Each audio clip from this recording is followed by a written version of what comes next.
Well, some tense and scary moments. Two ways to describe the moments during and after the shooting in downtown Orlando yesterday. But would you know what to do if you were caught in that type of a situation?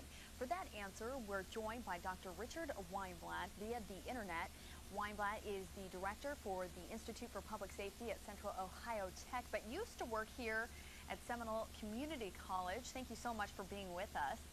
It's nice to see you folks again. I feel like I'm home at Central Florida News 13. Well, we really appreciate you being with us. Dr. Weinblatt, what is the best advice for people when a shooting happens? Well, when a shooting happens, and we've had quite a few incidents like this around the country over the years, and folks are caught in it, it's an extremely scary situation. It's scary for people that are in the situation, and it's scary for law enforcement officers that are responding because they don't know who the shooter is, and you don't want to be mistaken for a possible suspect. Yeah, and when the reports of the shooting actually come in, what do police face when they respond? Well, they don't know what's going on. If they have actual audible indications of where the shooting is, they're going to go to the sound of gunfire, and they're going to move in small, mobile groups very aggressively as patrol officer first responders to go there and, in our parlance or our terms, neutralize the threat. And that's a little bit of a change from the old Columbine way where they kind of stood back and waited for SWAT teams. Now they're going to move in fast because we know in Columbine students were dying while officers were kind of hanging out. So the mindset has changed. The problem is they don't know who the shooter is.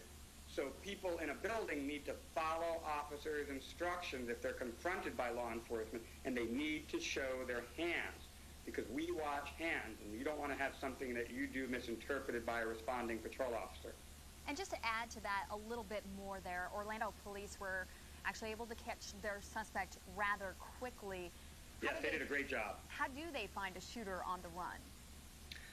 Well, in the building, obviously, they're looking for that audible indication of the gunfire, and we train officers to move rapidly and aggressively and dynamically towards that gunfire.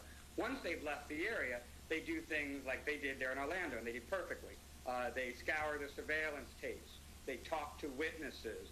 They identify the person. Then they start tracking cell phone usage, credit card usage, because what often happens is folks like this plan the assault, but they don't plan the escape. And it actually made a lot of sense that Mr. Rodriguez ran to his mother's house, because what do emotional people tend to do when they don't know what to do? They run to mommy. So it was very, very normal to be checking relatives and particularly mothers. And the Orlando police handled this wonderfully. They were all set up, and they got 911 calls concurrently. I mean, they really did a good job with this.